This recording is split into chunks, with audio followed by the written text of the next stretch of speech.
In August 1914, the two greatest navies in the world made ready for war. Now the Royal Navy will settle the question of the German fleet. If they do not come out and fight, they will be dug out, like rats from a hole. But the two fleets rarely met. Instead, a new kind of war evolved. More stealthy, more cruel. A war not against battleships, but people.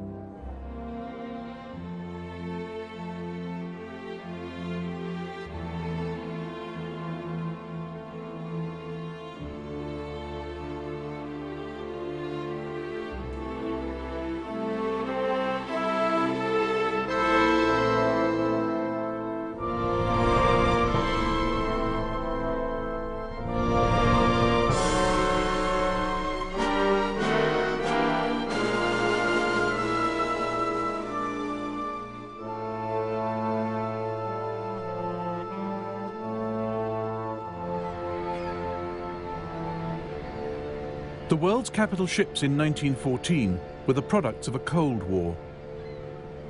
Britain's HMS Dreadnought had set the benchmark. Heavy armour, big guns, fast. Dreadnoughts were bargaining chips in a great naval poker game.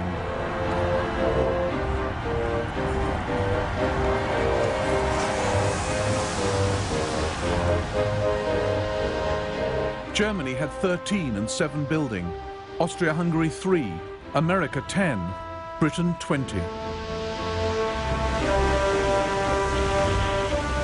They kept the peace, but then the Cold War turned hot.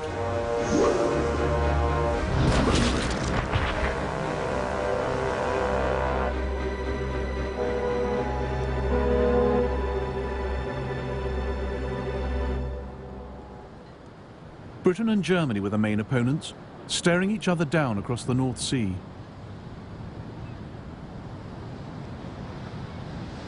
The longer the two sides looked at the map, the more obvious their problems became. Germany's ships couldn't get clear of the North Sea. To the south, the Channel, blocked by mines and the Dover Patrol. To the north, the British Grand Fleet at Scapa Flow. But Britain couldn't get at the German fleet unless it came out from its heavily protected bases. And if they actually met in the North Sea, the result could be catastrophic.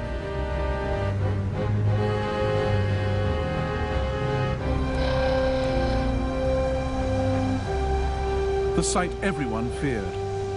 Austro-Hungarian battleship the Istvan, sunk late in the war by a tiny Italian torpedo boat.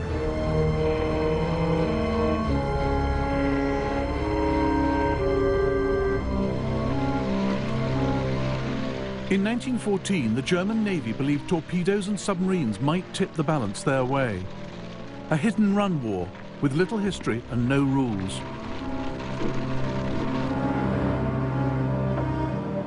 Jackie Fisher, Britain's sharpest admiral, predicted radical change ahead. The use of submarines has convinced us that in wartime, nothing can stand against them. The submarine is the coming type of war vessel for sea fighting. It means that the whole foundation of our traditional naval strategy has broken down. 2 days into the war, Germany unleashed 10 U-boats into the North Sea to hunt down the British fleet. One of them, U-21, made her way to the Firth of Forth, where the British cruiser HMS Pathfinder was leaving Rosyth Naval Base.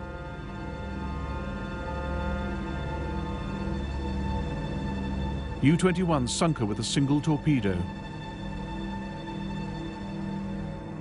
Within a fortnight, the Germans had more good news. This 1927 film celebrates the voyage of Captain Vedigan and the U-9.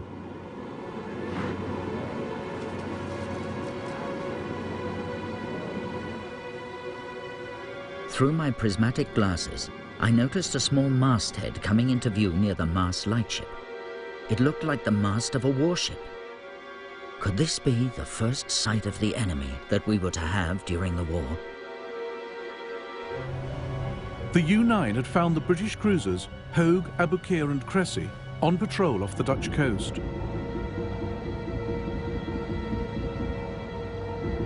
Practically obsolete, they were nicknamed the Live Bait Squadron. Captain Vedigan seized his chance. Fired torpedo at 500 meters. Target was middle ship in a 3-ship formation. 31 seconds later, the torpedo struck Abu Qir.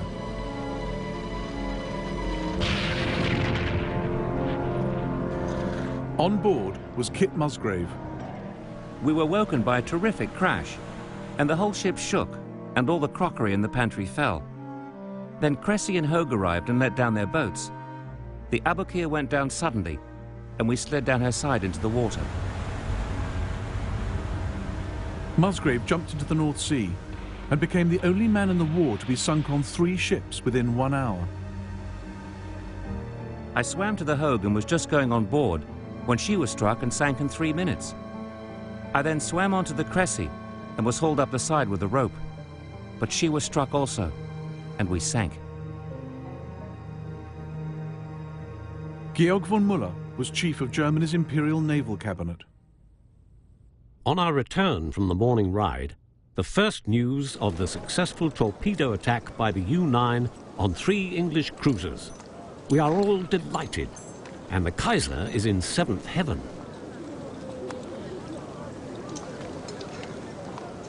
The British were appalled. First Lord of the Admiralty, Winston Churchill, got the blame. Over 1,400 men, many of them young cadets, had died in a single submarine attack.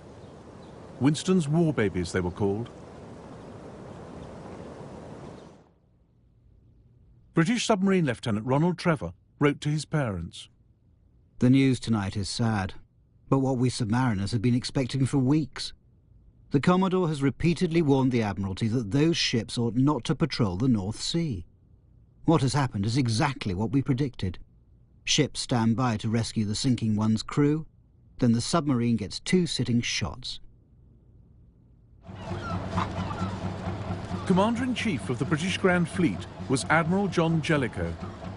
He joined the Navy in 1874 as a midshipman.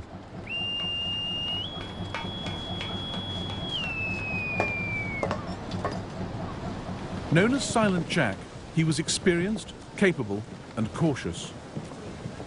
He ended patrols off the German coast, confining his most valuable ships to Scapa Flow and Rosyth, at the very limits of the U-boat's range. He warned the Admiralty. The Germans have shown that they rely to a very great extent on submarines, mines, and torpedoes, and there can be no doubt that they possess an actual superiority over us in these particular directions. Germany's forward submarine base was on the island of Heligoland. The U-boats were ordered to sweep the North Sea.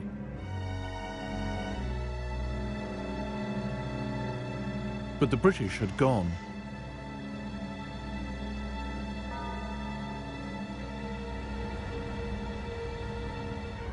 On the 16th of December 1914, hoping to lure the British out, 5 German warships steamed across the North Sea. At 7 in the morning, they opened fire on Scarborough and Hartlepool. There was a terrific crash. We thought it must be sudden thunder.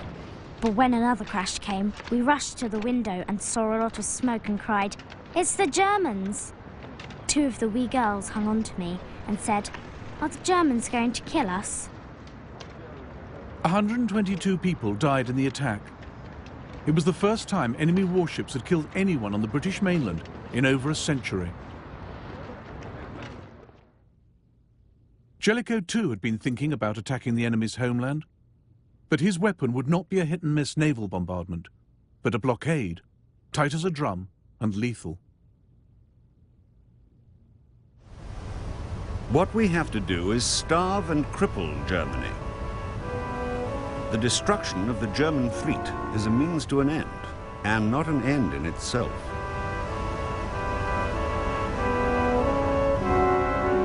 Here was a use for those huge battleships, as sentinels sealing the exits from the North Sea, stopping Germany's fleet getting out and her vital food and war supplies getting in. The North Sea would become no man's land, a dead sea.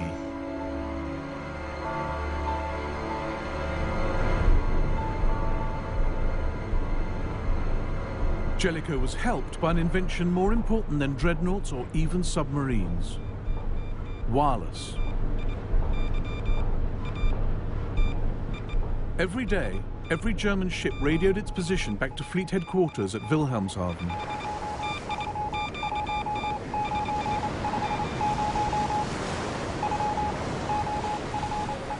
Across the North Sea, in the Coast Guard station at Hunstanton in Norfolk, British naval intelligence was listening.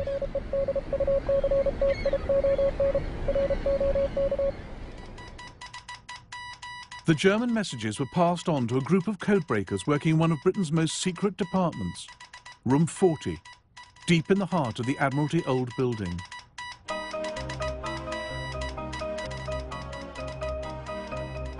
According to one of their officers, the men in Room 40 were a mixed bag. They knew ordinary literary German fluently, and they could be relied on. But of cryptography, of naval German, of the habits of war vessels of any nationality, they knew not a jot. Some, like Dilwyn Knox, would help crack the German Enigma code in the Second World War. But in 1914, they desperately needed some clues. The break came in the Baltic Sea, where a German cruiser, the Magdeburg, was captured by the Russians. On board, they found one of the most valuable documents of the war and passed it on to their British allies.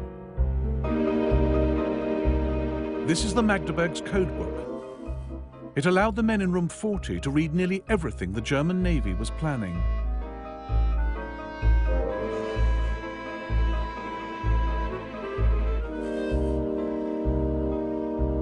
Oh well, the Kaiser said, on learning of the Magdeburg's capture. Sparks are bound to fly at a time like this. But the Kaiser had no idea his enemies had his codebook. No idea of the immense advantage they now possessed.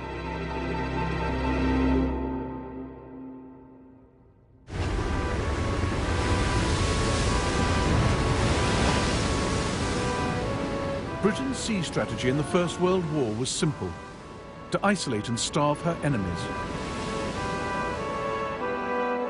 At Scapa Flow and Rosyth to the north, at Dover and Harwich to the south, the Royal Navy closed the North Sea to German ships.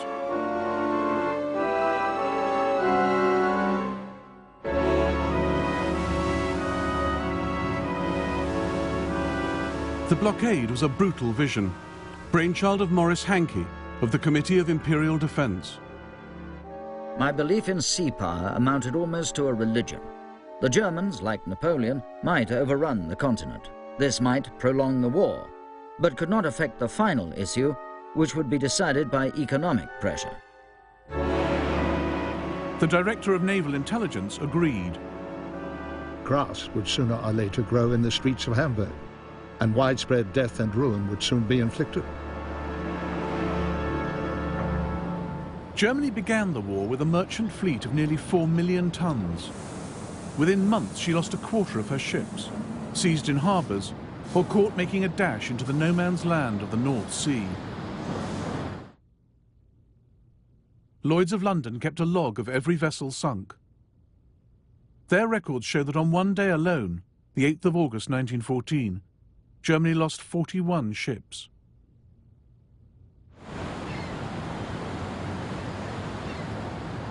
Neutral countries, Holland, Denmark, Sweden, were not spared.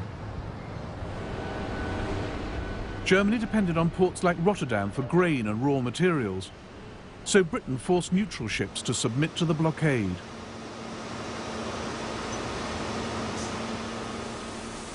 Starting with Holland, the British pressured shipping companies into declaring their goods.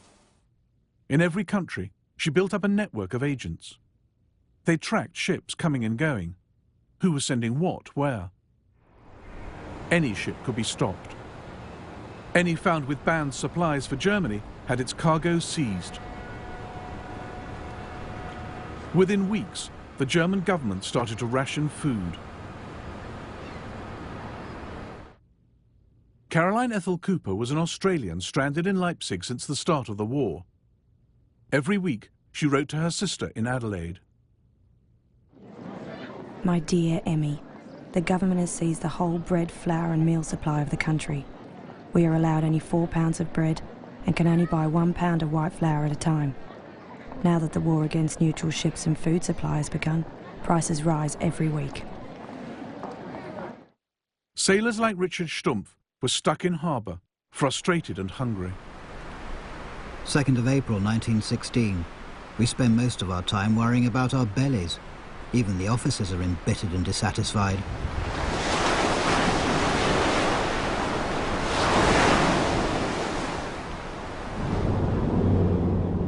To end Germany's isolation, her navy came up with a revolutionary plan. An unarmed submarine over 200 feet long that could carry a cargo of 1,000 tons. In June 1916, the Deutschland set out for America, the first time a submarine had ever tried to cross the Atlantic. Because of the wet weather and the high-running seas, the deck hatches were closed most of the time. The diesel engines pumped hot, humid air throughout the boat. Sweat ran down the bulkheads, and water leaked around loose rivets. The drinking water tasted like diesel. And every meal the cook cooked had a layer of oil across the top. As we approached the American coast, Captain Koenig ordered the crew to say nothing to anyone about the strains we'd undergone during the trip, and to especially avoid mentioning our seasickness. Now, after 2 world wars, it's taken for granted that America and Britain are the closest of allies, naturally on the same side. But in the First World War, it wasn't so clear.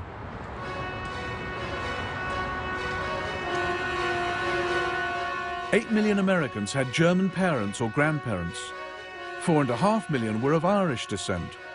Many of them had little love for England. At the outbreak of war, thousands of US citizens had tried to enlist in the German army.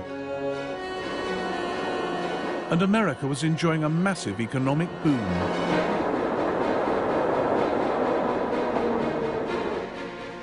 Half Britain's war budget was spent in the States.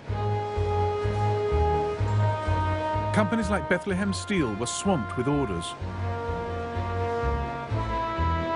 They hauled in 6 times the profits they'd made before the war. The Deutschland was just another good customer.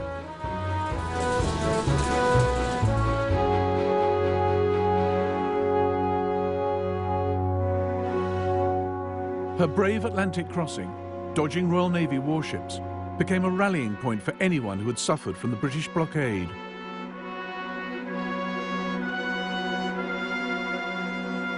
Our crossing gradually became a triumph. All the neutral steamers we met, American or others, greeted us with 3 hoots or with their sirens. Only an English steamer sailed past in deadly silence, while we were proudly raising the black, white and red flag in the wind. The Deutschland's crew received a hero's welcome. There were dinners in their honor. Captain Koenig was invited to meet the president. The 3 weeks we spent in the United States were a non-stop party. Everywhere we went, people gathered round us. They all wanted a souvenir of some kind. I even sold the buttons off my shirt and the stripes off my tunic. German families introduced us to their daughters, and we never had to pay for beer.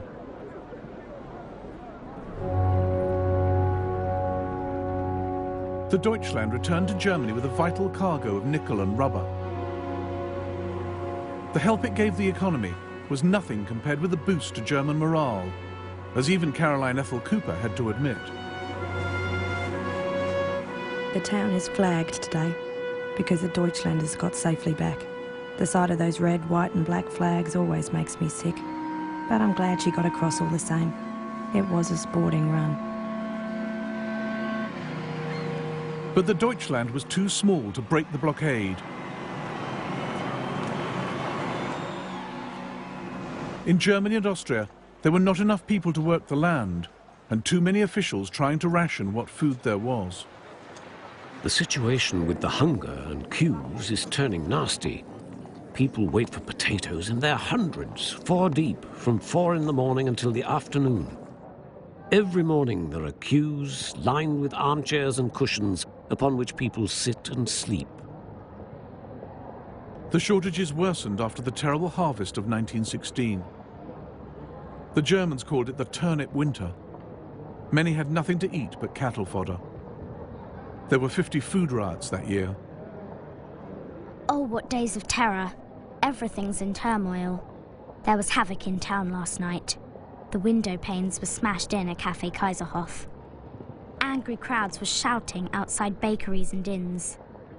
Up at the castle, they cursed the Major in words I shan't repeat. The army appeared at 11.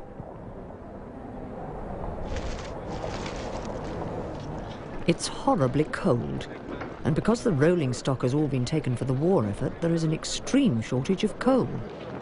We're learning how to be freezing, which isn't the most pleasant feeling.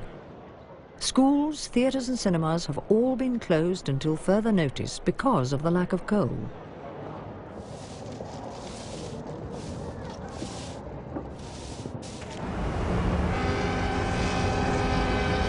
The German Navy did nothing to help.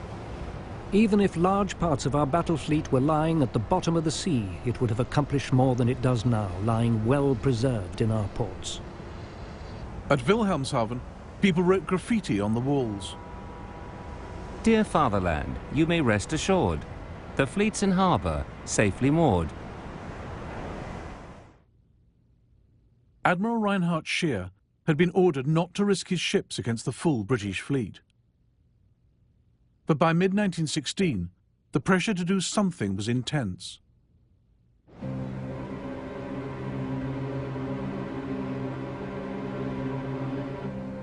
On the 31st of May, Germany's high seas fleet steamed out of Wilhelmshaven, hoping to engage the Royal Navy's battle cruisers.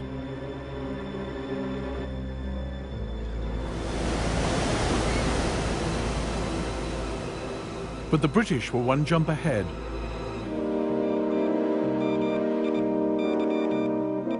The men in room 40 had already decoded Scheer's orders.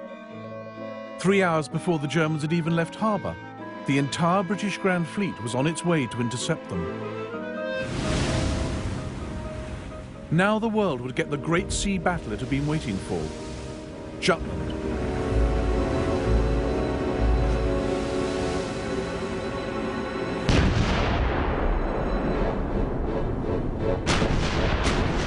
It was a titanic clash. 250 warships, 100,000 men. Britain's first great fleet action since Trafalgar. It was a fight they had to win. If Germany ended up masters of the North Sea, the blockade would be finished, the British Army in Europe cut off, Britain herself open to invasion. Admiral John Jellicoe was, Winston Churchill said, the only man who could lose the war in an afternoon.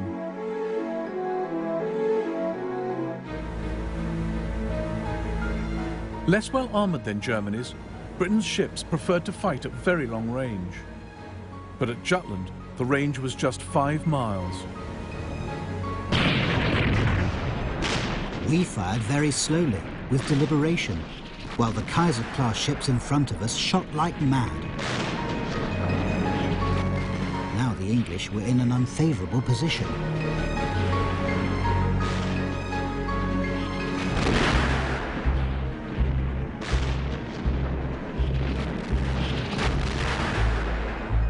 Our first shot hit the bridge of a German destroyer and blew it to hell. Shells fell all around us, and what with ships sinking and dying and dead bodies floating about, it made one shiver at the sight of it.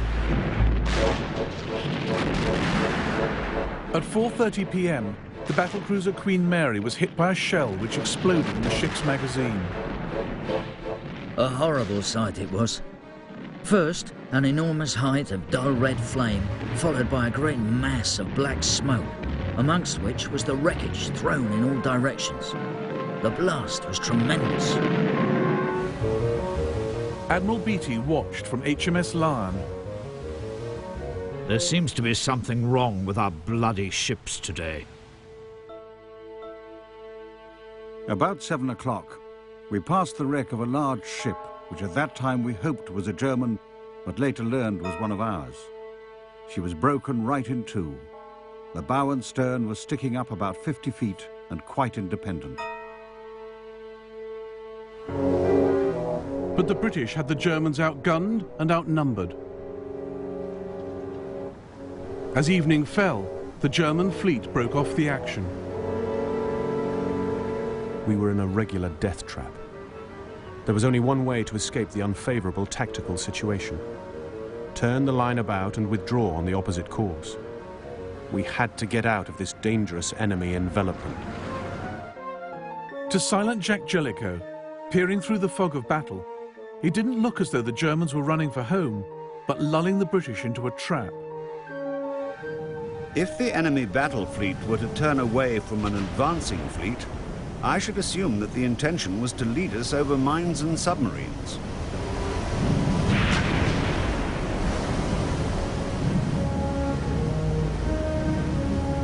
So Jellicoe ordered the British to turn as well, away from their vulnerable foe.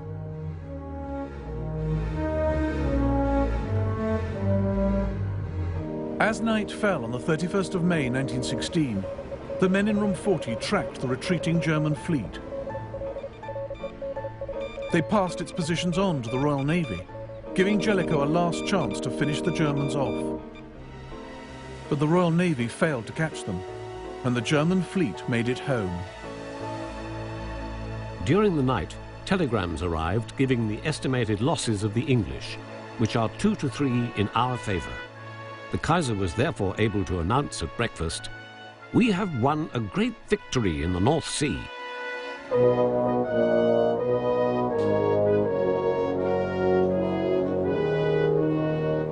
Based on the maths alone, the Kaiser was right. Germany had lost 11 ships and 2,500 men.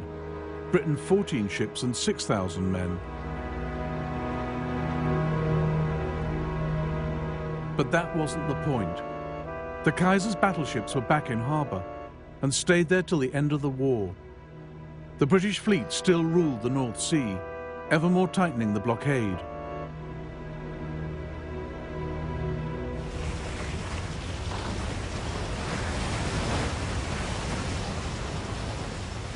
From the start, Germany had replied to the British blockade with her own economic war.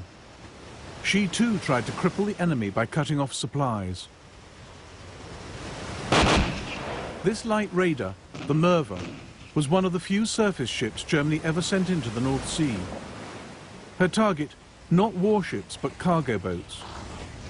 She sunk 20,000 tons, building a large collection of captured crews.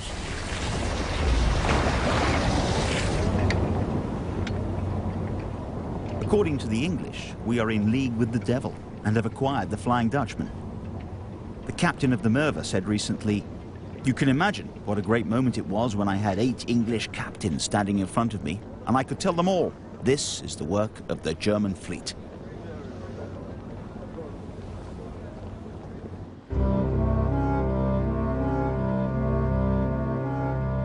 Germany's U-boats joined in the war against Allied trade.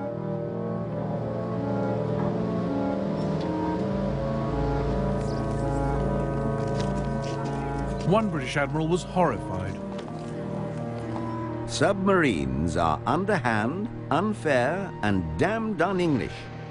As for U-boats attacking civilian ships, it is impossible and unthinkable. If they do, their captured crews should be hanged as pirates. The U-boat blockade of Britain would have to be ruthless. But Germany's Chancellor, Bethmann Hollweg, realized the effect this would have on world opinion, as he told Georg von Müller. Spent the afternoon with the Chancellor, who wished once more to discuss the U-boat question. Bethmann envisaged the remaining neutrals united against us as the mad dog among the peoples of the world. That would mean the end of Germany. Germany's admirals were furious at having their hands tied. But submarines were ordered to stick to the old rules of war. They gave warnings of their attacks. They did not attack underwater. They gave merchant crews time to escape.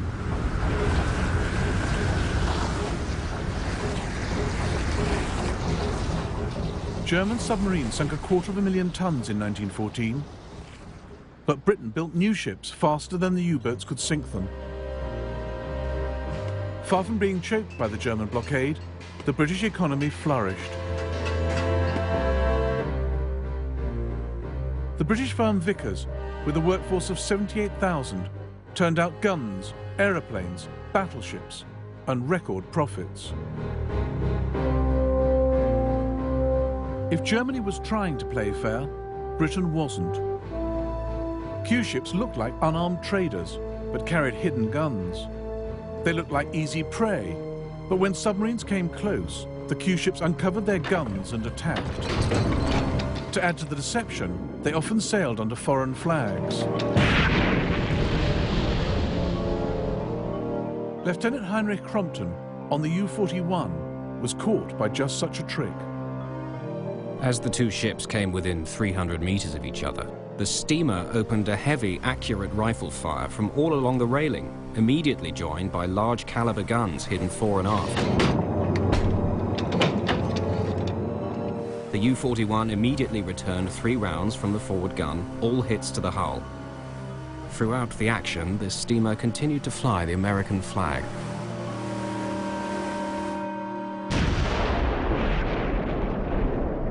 On the 1st of February 1915, in response to the British blockade, the Kaiser stepped up his campaign. He declared that all the waters around Britain were a war zone, in which any ships, including neutrals, might be sunk. This decision set Germany on a collision course with America.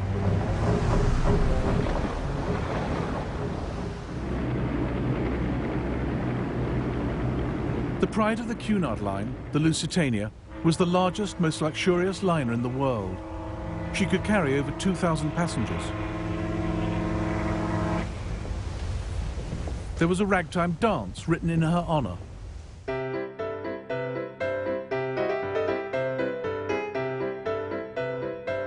On the 1st of May 1915, Cunard posted a list of her departures in the New York Times.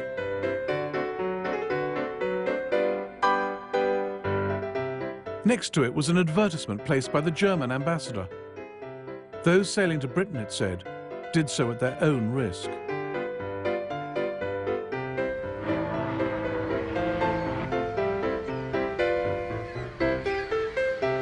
At 11:30 that morning, the Lusitania left New York for Liverpool. Her captain made light of the submarine threat. It's the best joke I've heard in many days. This talk of torpedoing the Lusitania.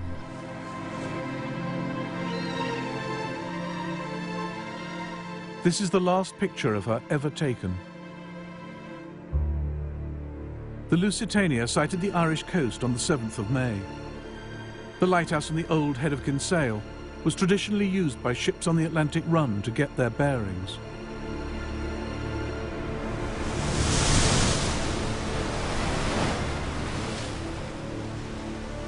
At 2:10, the Lusitania was hit by a single torpedo. As I watched, one funnel went, then the other, until the ship had gone and the sea was calm. And all you could see was bodies and wreckage of furniture, and everything that had been in the ship, floating in the water. My husband and I got into a lifeboat, the ropes of which jammed and had to be cut. Since when, I have not seen or heard of my husband. I've lost all I ever possessed, and my dead boys, ages 11 years and 8. I was rescued by a trawler. My dear husband was lost, but I had the great satisfaction of finding him on Saturday and seeing him laid to rest in the cemetery in Queenstown.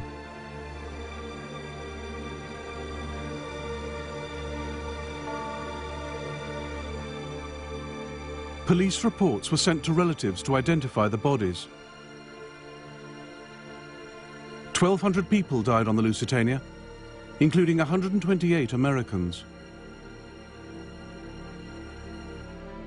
At the battlefronts in Europe, tens of thousands were dying every day, but the fate of the great Cunard liner overshadowed them.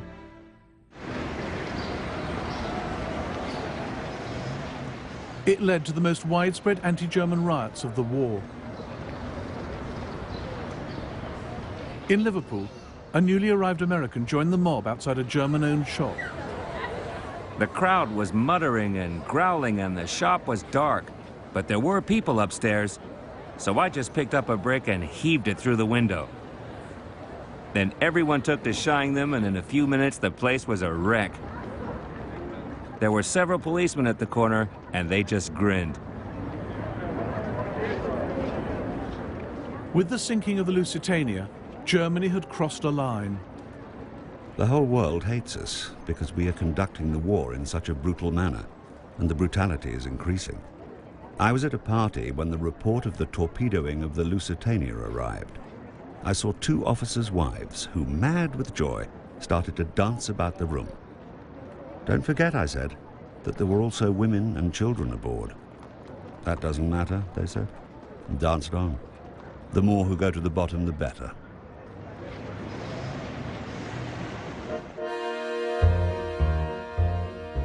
The Lusitania came to stand for German barbarity.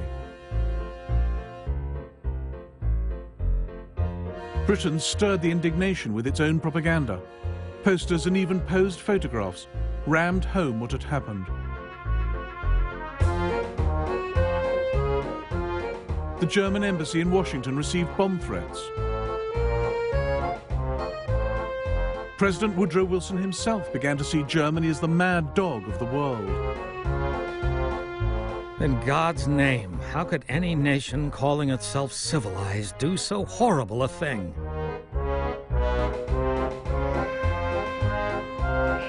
It seemed America might clamber down off the fence. But outrage soon gave way to caution. Wilson reassured the nation that America would not go to war. There is such a thing as a man being too proud to fight. There is such a thing as a nation being so right that it does not need to convince others by force that it is right. And anyway, war would be very bad for business. Wilson kept the United States prepared but neutral for 2 more years.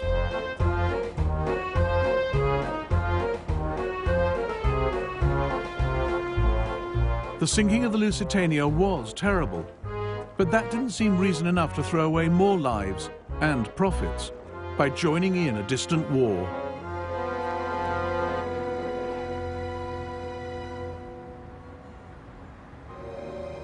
Germany's policy in America after sinking the Lusitania was complex.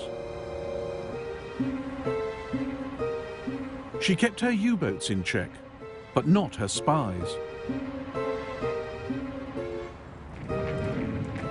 In 1916, German agents blew up Black Tom Island, a loading depot in New York Harbor.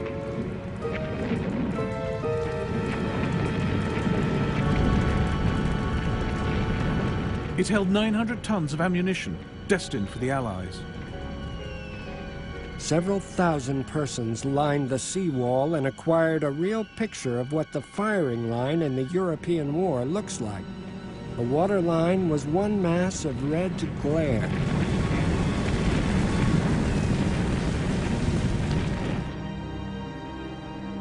The explosions were so strong, they were felt in Philadelphia, 90 miles away. German agents slipped bombs onto ships in American ports. There were several assassination attempts, and even a bomb planted in the US Capitol. German agents are everywhere. Extraordinary measures of precaution have now become necessary in all the arms factories, at the docks and on board vessels, even vessels of the United States Navy.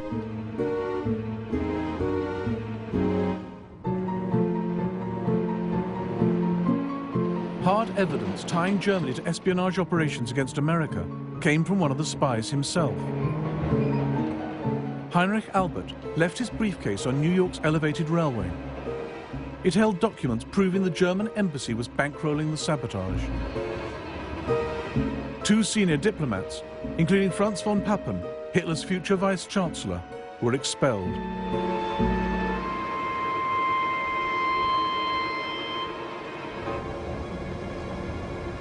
But nothing got in the way of business on the New York Stock Exchange.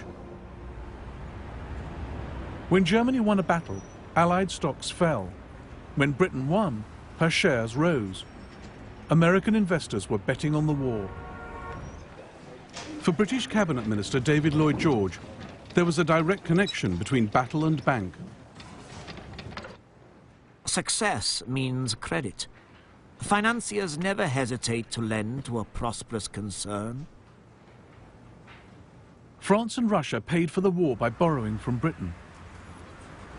Britain, in turn, raised money on the American stock market through her Wall Street bankers, J.P. Morgan. It was spent buying American armaments, American supplies. Of all the money raised in America to pay for the war, 99% went to Britain and the Allies.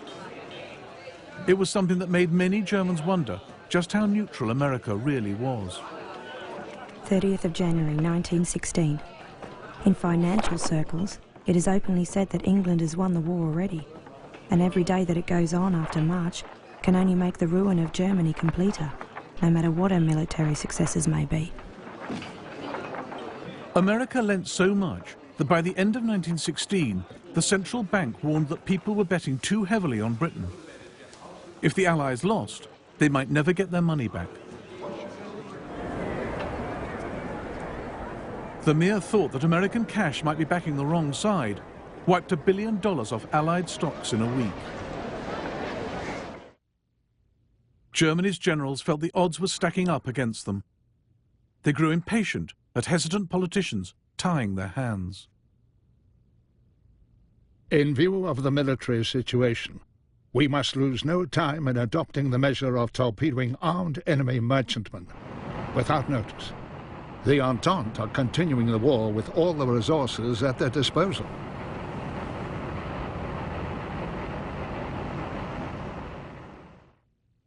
Our ambassador prophesies war with America if we persist in our intention of torpedoing armed merchantmen without warning.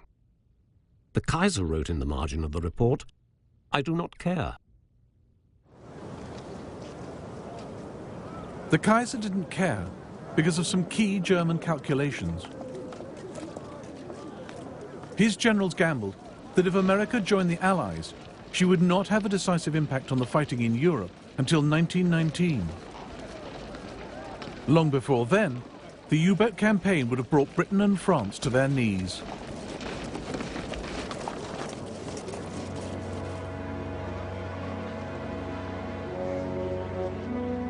One thing stayed Germany's hand. In December 1916, she put out a peace feeler to the Allies, believing she could hold on to her gains. The French and British leaders met in Paris and rejected the offer.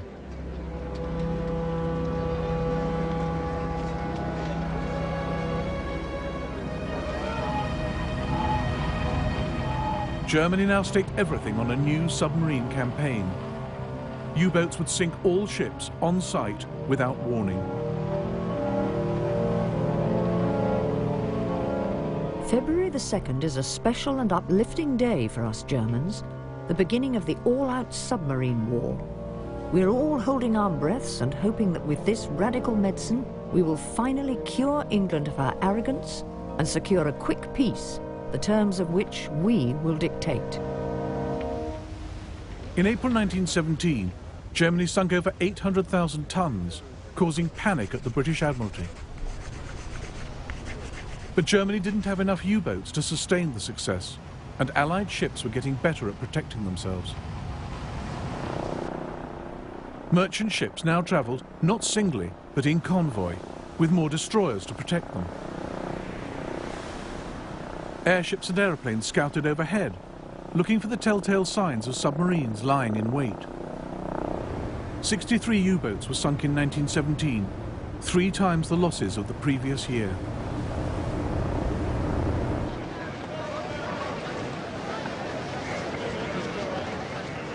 One captured U-boat was put on display in London. 13,000 people paid to view it on the first day.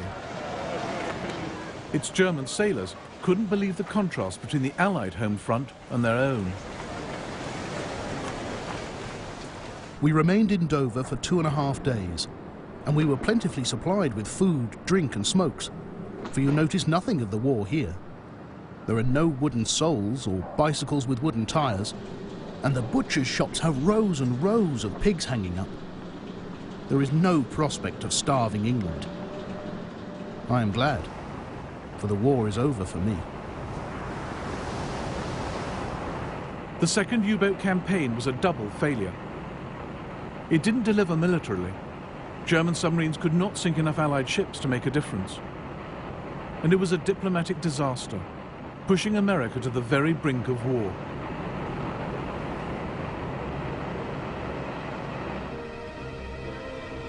The final shove came from the men in room 40. On the 16th of January 1917, Britain intercepted a coded telegram from German Foreign Secretary Zimmermann to his ambassador in Mexico City. The Zimmermann telegram was made up of 1,000 numerical code groups. It took 2 weeks to decipher. And as the meaning emerged, the men in room 40 realized they were holding the most extraordinary intelligence of the war. Destined for the Mexican government, the telegram outlined Germany's plan for Mexico to invade the United States. We make Mexico a proposal of alliance with an understanding on our part that Mexico is to reconquer Texas, New Mexico, and Arizona. The settlement in detail is left to you.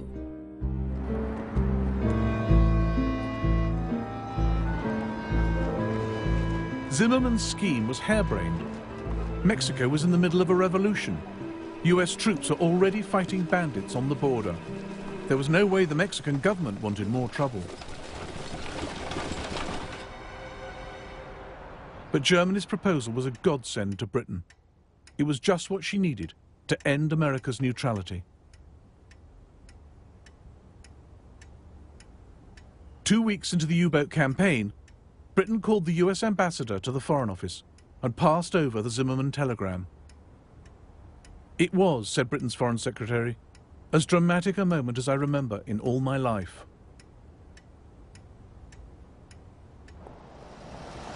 On the 2nd of April, President Wilson went to the capital. The United States had not declared war when the Lusitania went down. It had not declared war when spies blew up its shipyards. But Germany urging Mexico to attack America was in a different league.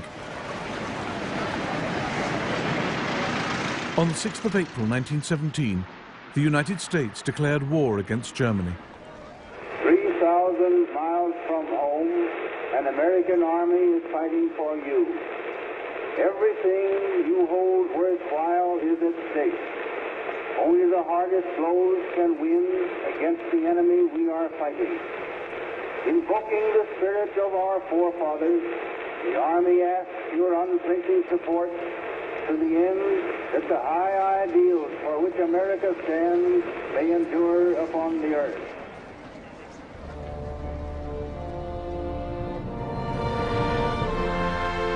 For 3 years, the country had played the war's banker and supplier. Now, as far as President Wilson was concerned, America was fighting a crusade for international justice and democracy. The North Sea would remain dead until the very end.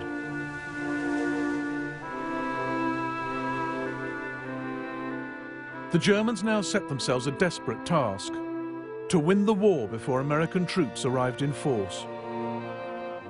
And President Wilson's liberal crusade would be up against new ideas of socialism and revolution.